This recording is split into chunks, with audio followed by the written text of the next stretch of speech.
Nah, ketika Fatihah itu sebegitu keramatnya, sebegitu topnya, itu setan rapat, singkat cerita itu yang tadi dipimpin oleh iblis yang sedang terkapar apa? Terus sekali obatnya nggak ada, cuma dia shock karena ada surat yang turun yang melafatkan itu pasti selamat dari apa? Neraka. Nah ini gimana saran Anda? Terus sarannya adalah bikin orang-orang itu lupa, tidak baca Fatihah.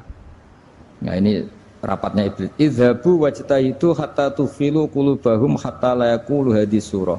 Kala yuksiru qira'ataha wa la yakunu lahum ajrun wa thawabun bal yakunu lahum adzabun wa iqabun. Kemudian yang terakhir saya beri ijazah tentang Al-Fatihah ya, karena ini surat yang populer. Kalau saya ijazahi Quran 30 juz pasti sampean nggak hafal. Atau ijazah surat Baqarah, kalau mau Baqarah mau. Ijazahi surat Baqarah mau 2 juz setengah. Mau Mas Asep? Ya Fatihah aja yang gampang ya. Nah, ya kulhu Fatihah ini paket ringan ini. Tapi pahalanya apa? Besar. Ini beda ya, artinya selama ini mungkin Anda baca tapi monoton ya. Tapi ini saya bacakan teks aslinya tentang istilahnya itu mazaya itu kelebihannya Fatihah. Saya baca Arabnya dulu, nanti ini terakhir ya, ijazah tadi kan saran-saran umum tentang sosial. Ya, pokoknya jadikan kebaikan itu punya nilai sosial yang baik lah. Jadi nanti orang yang nggak amanah nggak laku, ya calon bupati, gubernur, presiden yang nggak amanah juga nggak laku. Begitu juga kiai yang tidak amanah juga nggak laku, suami yang nggak amanah juga nggak laku, istri yang nggak amanah juga. Sehingga kebaikan ini jadi nilai sosial yang dalam tanda kutip sudah keniscayaan. Yang diinginkan Allah itu seperti itu, bukan kebaikan yang dipaksakan karena kekuatan negara. Maksudnya kalau bisa kebaikan itu tidak usah dipaksakan. Memang sudah satu kebutuhan. Kayak cerita-cerita di negara maju itu, bahkan apapun jatuh itu nggak ada yang ngambil apa itu. Makanya gambarannya Mekah Medina kan gitu kan, barang jatuh nggak ada yang berani apa ngambil itu, saking sudah jadi sistem. Sehingga banyak negara di Eropa itu yang sampai nggak punya tentara, nggak punya polisi karena kebaikan sudah. Nah kita kan masih capek, polisinya aja capek, apalagi masyarakatnya, karena ya kebaikan itu belum jadi nilai apa bersama. Nah kita selain ditopang negara, ada polisi, ada tentara, itu kita usahakan kebaikan itu jadi nilai apa bersama. Tadi wa'tamiru bainakum bima'ruf. Dan kita punya reputasi yang bagus dalam bab ini. Saya masih ingat kecil saya itu yang jilbaban hanya keluarga kiai. Sekarang rata-rata masyarakat itu jilbaban. Dulu yang sekolah SMP, SMA itu jilbaban kadang dulu malah dilarang ya, harus sama seperti itu seragamnya. Sekarang sudah boleh dan nyaman. Lama-lama yang dapat simpatik ya yang pakai pakaian model tertutup seperti itu. Lama-lama gamane cara wong golek mantu ya golek yang seperti itu daripada yang blodor. Lama-lama jadi nilai bersama. Ya ingin saya seperti itulah. Di terminal juga sama. Orang mau makan cari warung yang kelihatan ada ayat kursinya, pakai jilbab, atau paling enggak dia enggak mungkin lah nyuguhkan yang tiren atau yang haram. Kan ada garansi sosial, ada apa? Ada garansi apa? Sosial. Dengan penampilan yang soleh itu kan, masa iya nyuguhkan oplosan babi gitu misalnya itu. Jadi nilai sosial itu harus benar-benar jadi nilai. Sehingga negara biar enggak capek-capek itu. Polisi juga gak capek kan, karena tugasnya corong Jawa mau ngawat-ngawati tok, tapi sudah tidak perlu tegang karena kebaikan sudah jadi nilai apa bersama. Ya, ingat-ingat ya ayatnya tadi, wa'tamiru bainakum bima'ruf. Jadi kebaikan itu harus jadi nilai bersama. Iktimar itu menjadi urusan bersama. Makanya kalau kita rapat besar disebut apa? Muktamar. Muktamar itu urusan bersama. Ya tadi imamnya sholat juga menopang Gojek karena nggak lama-lama nopang Grab, nopang Kernet, nopang penjaga Indomaret, penjaga bensin, pom bensin. Nah dia hanya punya waktu 5 menit terus imamnya baca Baqarah kan. Iya imamnya mursyid, mungkin dia tambah lama tambah dapat aplaus dari muhibbinnya, tapi makmumnya Dia tambah lama tambah dapat penghormatan dari pecintanya, tapi kitanya wah khusyuk wali kan dia dapat status naik lah, kita yang sudah tidak ikut jadi wali diganggu apa pekerjaannya. Kalau ada imam seperti itu sampai mufarokoh saja, niat ya Allah sampai sini saja saya makmum orang itu, silakan orang itu punya urusan sendiri dengan jenengan ya sudah, atau salib saja apa. Nah, itu boleh kalau dalam fikih namanya apa mufarokoh. Mufarokoh itu niat, tapi kamu jangan langsung selonong mufarokoh, niat dulu pamit sama Allah bahwa sekarang mau mufarokoh. Ya, tapi ya jadi sholat yang aneh kan, imamnya masih rukuk, kamu terus sujud, terus apa-apa selesai ya. Mungkin dalam pandangan itu orang lain ini maksudnya makmum gimana ini kok begini. Tapi sudahlah Allah Maha tahu. Nah, insya Allah dimaklumi. Ya saya baca tentang Fatihah ya, karena sampean pasti sering baca Fatihah. Supaya apa sekaligus jadi jimat lah gitu. Jadi kalau kamu sering di jalan-jalan yang mungkin sepi atau mungkin kan tidak semua teman Grab itu nasibnya bagus yang di Semarang Jogja.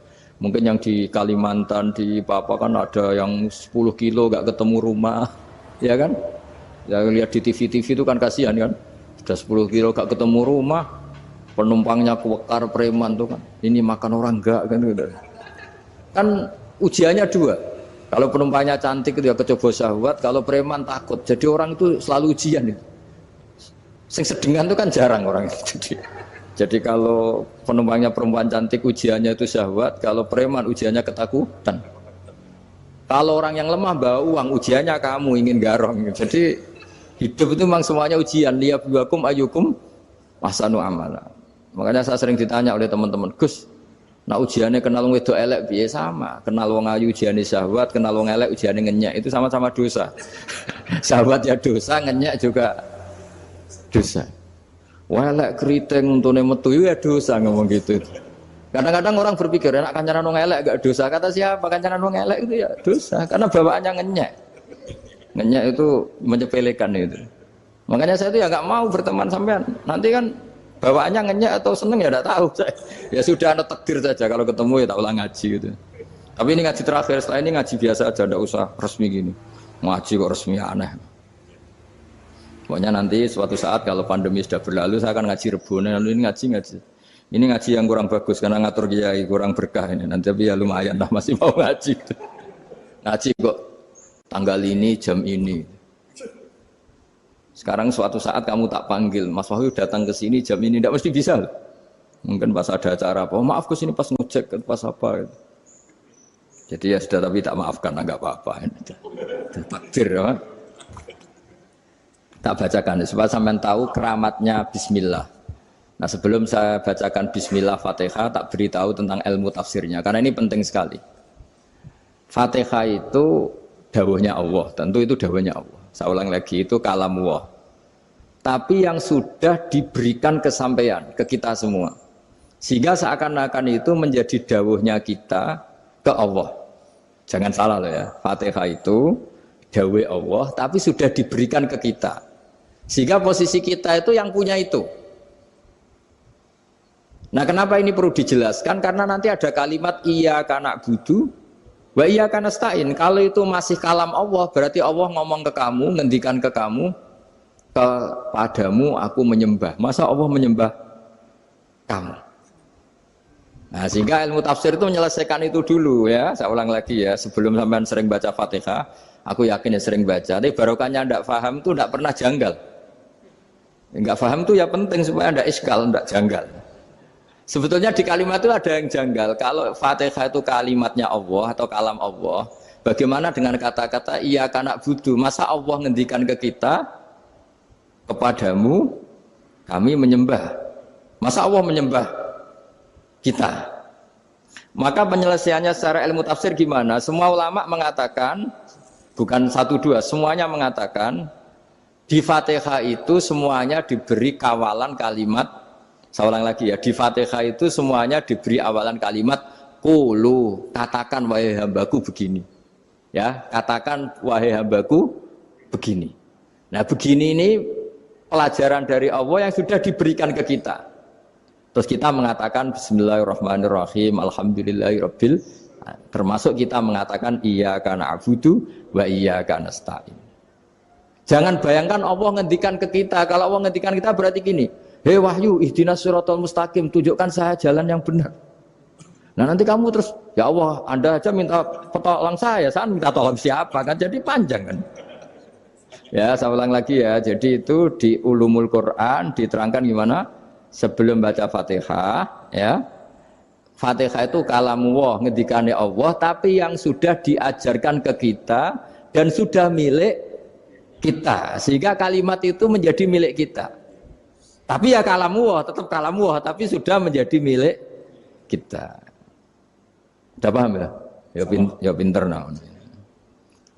Ya, karena kalau tanpa penjelasan seperti ini, Anda akan iskal. Bagaimana Allah, iskal itu janggal, bagaimana Allah mengatakan iya karena butuh. Kan jadi aneh kan? Ya, jadi tak jelaskan secara ilmiah ya. Jadi kata ulama-ulama tafsir, ayat-ayat Quran seperti ini sebetulnya dimulai dari qulu apa? Meskipun nggak dilafatkan. Itu kan sama dengan qul huwallahu ahad Muhammad, katakan kalau Tuhan itu satu. Ya namanya Quran itu kan kalam Allah, membina nabinya, membina umatnya. Makanya dikatakan atau enggak, di sini tersembunyi kata qulu, katakan. Ya, jadi ya ibarat apa itu? Kamu ngajari anak kamu lah, panggil jenengan bapak kulo. Itu maksudnya anak itu, kalimat itu kalimat kamu, tapi kamu ajarkan ke anak kamu. Terus anak kamu bilang, Pak jenengan bapak kulo. Nah, ketika kamu mengatakan jenengan, bukan kamu mengatakan jenengan anakku, berarti anakmu itu bapakmu, kan lucu kan? Anak kamu ajari jenengan bapak kulo, kamu engkau bapak saya. Terus anak kamu mengulang jenengan atau kamu bapak saya. Berarti itu kalimat yang kamu ajarkan, tapi sekarang sudah milik anak kamu.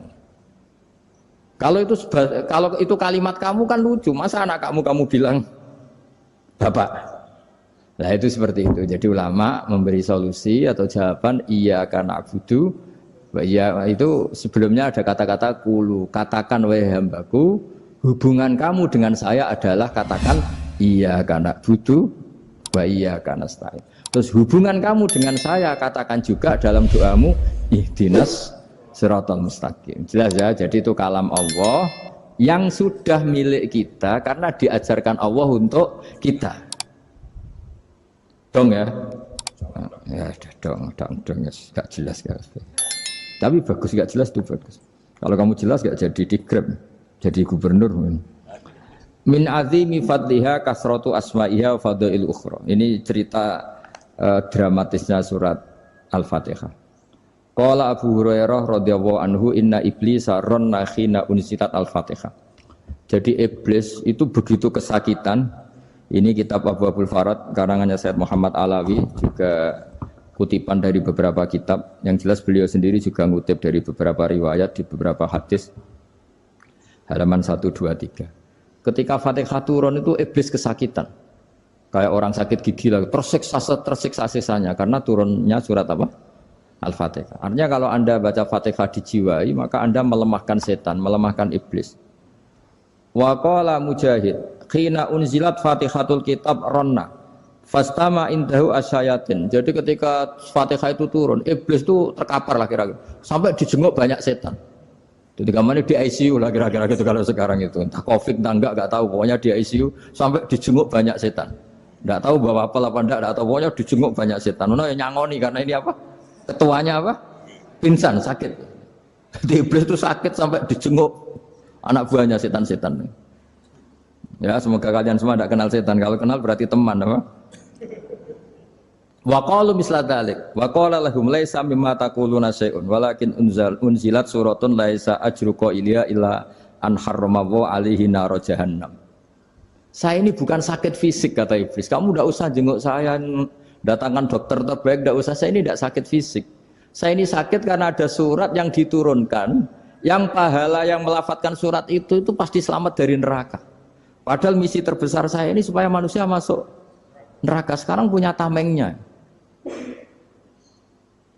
Wah pusing kan? Ya seperti orang lah goda sampean ternyata sampean setia itu kan pusing. Nah ternyata tidak setia, itu yang akhirnya ribet kan itu. Jadi iblis itu cita-cita terbesarnya kan semua orang itu masuk neraka. Nah sekarang turun satu surat yang gara-gara surat itu siapapun yang baca dijamin selamat dari neraka. Jadi walakin unzilat suratun laisa ajru qailiha illa an harramallahu alaihi nar jahannam. Karena jadi dia shock lah itu, kalau orang di Jawa itu bilang shock. Aduh sial nasib saya ini umat nggak bisa saya goda lagi karena punya tamengnya tadi punya. Qad tolakaidukum makrukum. Rekayasa kalian sekarang itu tidak ada gunanya semua. Nah, ini alhamdulillah di Indonesia kelihatan kan banyak yang miskin, banyak yang susah. Tapi selagi mereka masih sholat, itu keinginan mencari halal itu masih tinggi. Kayak apa kita di tengah kota, jauh dari anak istri, jauh dari tetangga. Biasanya kalau orang jauh dari anak istri, tetangga kan sakar PDW. Tapi yang soleh masih banyak, sudah jauh dari keluarga tetap lurus. Loh, kalau yang dekat lurus kan wajar, konangan wong akeh kan. Ini sudah jauh masih lurus. Nah ini nggak lepas dari barokahnya surat apa? Surat Fatihah tadi. Jadi karena ada surat yang menjamin pelafalnya atau qailiha terbebas dari api neraka. Wa qalat as-sayatinu lahu is ayyusai'in ta'muruna ya maulana. Faqala lahum idhabu wajtahidu hatta tukhfilu qulubahum hatta la yaqulu hadhihi surah. Lalu kita gimana? Jari para setan gitu. Lalu kita gimana? Terus kata iblis, sudah bikin mereka lupa sehingga tidak baca lagi. Selagi masih baca kita pasti keok. Jadi kalau sampean sudah jarang baca Fatihah itu berarti sudah bagian dari kemenangan apa? Iblis. Jadi kalau sampean sudah jarang baca Fatihah itu berarti bagian dari kekalahan Anda, kemenangan iblis. Masih sering baca? Berapa kali? Terus apa lagi?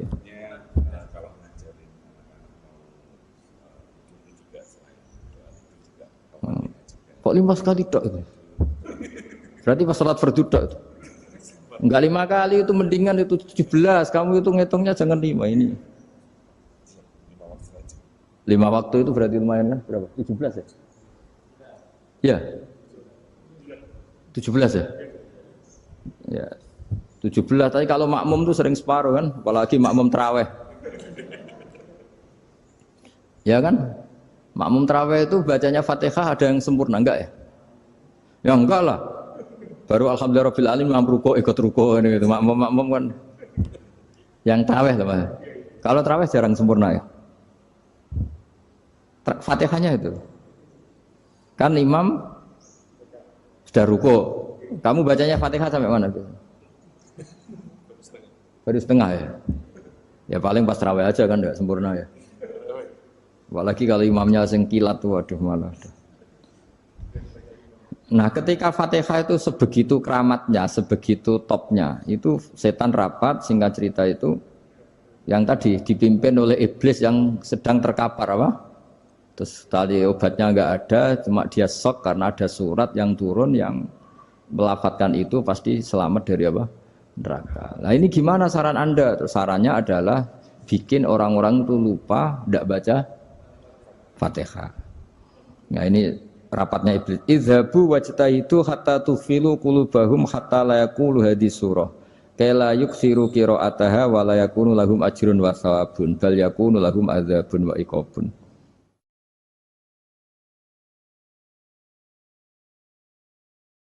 Jadi saya mohon selama ini Anda sudah baca, tapi mungkin hanya rutin saja. Napa rutin saja? Jadi barokahnya ngaji ini kamu punya kekuatan atau punya semangat membaca karena ini surat yang luar biasa. Ibarat gini, kalau sampean tanya, saya juga sering mikir, masa Gus hanya surat kok punya kekuatan seperti itu? Di dunia ini kata Allah, mulai Nabi Adam sampai kiamat, nggak ada yang bisa menandingi kekuatan kalimah. Kalimah itu kata-kata, nggak ada yang bisa menandingi kata-kata. Misalnya Anda nge-grab, berangkat istri cuek, berangkat cuek. Itu beda dengan ketika meskipun satu kalimat, wes Pak, muga-muga dilindungi pangeran, mungkin jenengan selamat. Itu menjadi teduh dan semangatnya luar biasa karena kayak mendapat support. Jadi kira-kira kalimat itu hubungannya kita dengan Allah, Fatihah itu seperti itu. Kamu melafadzkan satu kata-kata yang dibenarkan langit bumi, dibenarkan aras, dibenarkan malaikat, dibenarkan semua penghuni di dunia ini. Sehingga itu efeknya luar biasa. Itu seperti gini ya, kamu cerai sama istri, terus nikah lagi katut babon. 10 tahun anak kamu dididik, ibunya benci kamu. Dan memang Anda layak dibenci. Dididik. Dan sampai nggak pernah manggil kamu Pak. Suatu saat, kamu tentu rindu kan, ingin dipanggil Bapak oleh anak kamu. Suatu saat anak ini manggil kamu Pak E. Wah itu senengnya bukan main. Hanya sebuah kata-kata. Makanya kadang-kadang orang itu tanya sama kiai, ijazah lafadz ini gunanya apa sih? Itu ijazah-ijazah itu untaian kata-kata. Yang kata-kata ini dibenarkan langit dan bumi dan aras dan para malaikat, sehingga efeknya itu luar. Nah ibarat seperti itulah, kamu melafadzkan Fatihah itu melafadzkan kata-kata yang dibenarkan Allah dan Rasul dan semua malaikat, semua penghuni langit. Maka ini efeknya pasti luar. Nah di sini lah orang-orang dulu itu tahu keramatnya itu, sehingga ketika melawan Belanda, melawan Jepang dulu itu kalimat-kalimat itu menjadi mantra yang luar biasa. Doa yang luar biasa. Tapi di era modern karena orang sudah tidak ngerti itu, dianggap itu mantra, jimat, khurafat, bid'ah, waduh ribet menemal. Sebetulnya tidak seperti itu. Memang kata-kata ini kekuatannya luar biasa. Sama kesakitan hati kamu juga karena itu. Ngojek wangilan. Lha Pak di bojo kok kowe gagahe tok kere. Wah, iku seling terus mesti. Padahal kalimat itu kan tidak melukai secara fisik, tapi apa kerjanya sesuk sarasa-rasen. Karena terus dengan pengadilan seperti itu kan, ngapain kerja demi perempuan yang seperti ini? Lagi-lagi kata-kata ini luar. Nah bayangkan kalau kata-kata itu adalah kalimat yang diajarkan Allah lewat Rasulnya, lewat malaikat Jibril. Kayak apa kekuatannya itu? Nah kira-kira Fatihah itu gitu. Kalimat yang baik, kalimatan thayyibah diajarkan oleh Allah dan Rasul, kayak apa kira-kira kekuatannya? Pasti luar biasa. Wong support yang dikatakan istri kita, anak kita aja luar biasa, apalagi ini support yang diajarkan Allah dan Rasul. Ya makanya saya mohon kalau baca Fatihah, baca kalimat-kalimat thayyibah ketika sholat itu dijiwai. Ya misalnya Rabbana lakal hamdu mil'us samawati wa mil'ul ardi wa mil'u ma syi'ta min syai'im. Engkau zat yang layak dipuji, dan pujian ini memenuhi langit dan bumi. Karena kita tahu nggak ada sejengkal di alam raya ini kecuali di situ ada rahmat Allah. Misalnya kamu bisa lewat sampai rumah saya, kamu mungkin anggap biasa saja. Coba kalau ngalami likuifaksi, tahu-tahu bumi ini ambles, bisa ngelewati yang likuifaksi itu luar. Tanyakan orang pernah ngalami likuifaksi di Sulawesi, itu melihat bumi bisa diinjak gak ambles itu, wah luar. Nah, sama nggak ngalami itu sehingga lewat bumi ya biasa aja. Coba kalau ngalami seperti tidur, ya biasa aja. Coba kalau ada gempa, bahwa bumi tenang ini sudah nikmat yang luar biasa. Masa kamu ngakui nikmat nunggu digituin? Ya kan? Nah, makanya baca Fatihah dijiwai lah, bahwa ini kalimat yang luar biasa.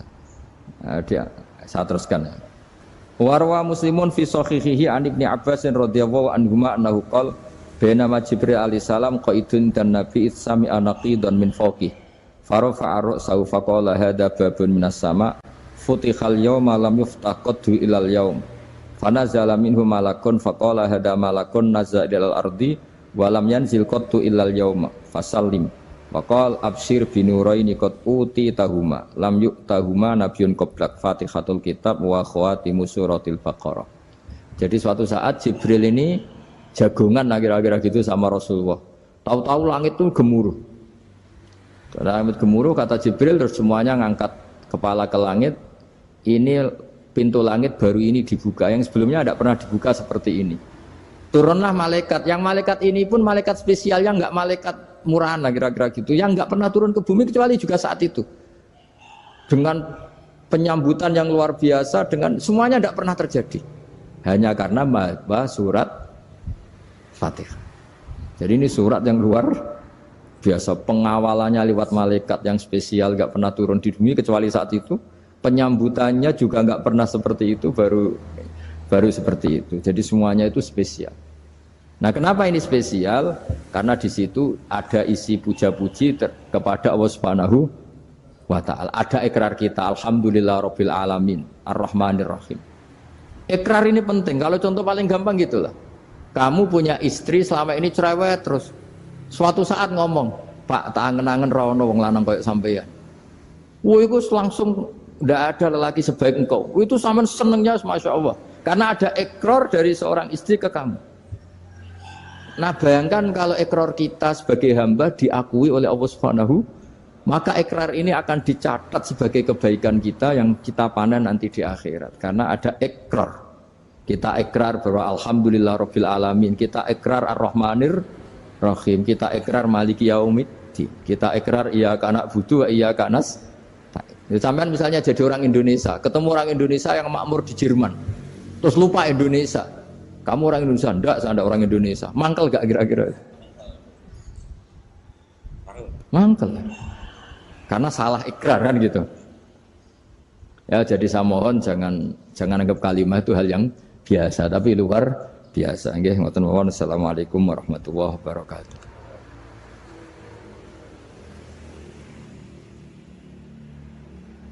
Saya berkali-kali kampanye di mana-mana lah, kampanye dan menganjurkan.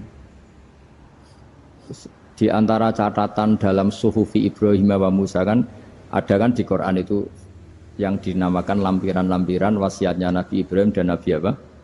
Musa. Itu di antara catatannya begini. Orang yang punya akal itu adalah orang yang bisa menikmati sesuatu yang baik. Misalnya gini, contoh gampang gini. Kamu punya anak pertama atau punya anak yang masih kecil, itu gendong tuh senangnya bukan main. Melihat anak sehat tuh senangnya bukan main. Mungkin saat itu banyak orang yang sedang maksiat dengan perempuan nakal atau dengan teman-teman nakalnya, yang nganggap seperti itu tidak nikmat. Tapi andaikan ini ditimbang ya ditimbang. Yang maksiat betulan, misalnya paling ukuran bahagianya itu 70%. Tapi yang ini, yang nimang anak baru lahir atau masih kecil, corong Jawa ngeloni anak, bisa saja bahagianya itu sampai 100%. Artinya selama ini kesalahan kita adalah nganggap maksiat itu pasti menyenangkan dan taat itu tidak menyenangkan. Makanya saya berkali-kali fatwa, untuk melawan kenikmatan maksiat, orang harus terbiasa menikmati taat, menikmati kebaikan. Jangan kira kita nimang istri nikmat, nimang anak nikmat, ketemu teman yang lama tidak ketemu juga nikmat. Artinya kita akan melewati berjam-jam untuk jagungan sama teman, sama anak, sama istri. Dan itu harus kamu nikmati supaya mengganti tidak berkebutuhan nikmat yang lewat jalur maksiat. Jadi saya mohon sarana-sarana yang menyenangkan itu, yang taat itu kita maksimalkan. Makanya bapak saya itu sering pesan, kowe nak ngaji sing guyon, sing seneng. Nganti wong maksiat itu karena cari kesenangan. Coba kalau kesenangan itu sudah didapatkan saat taat, maka tidak butuh lagi kesenangan yang berbentuk maksiat. Makanya orang-orang wali dulu kalau sudah sholat itu gak bisa berhenti karena merasa nikmat. Makanya Nabi pernah ngendikan wa qurratu aini fi sholat, nyaman saya itu kalau sedang sholat.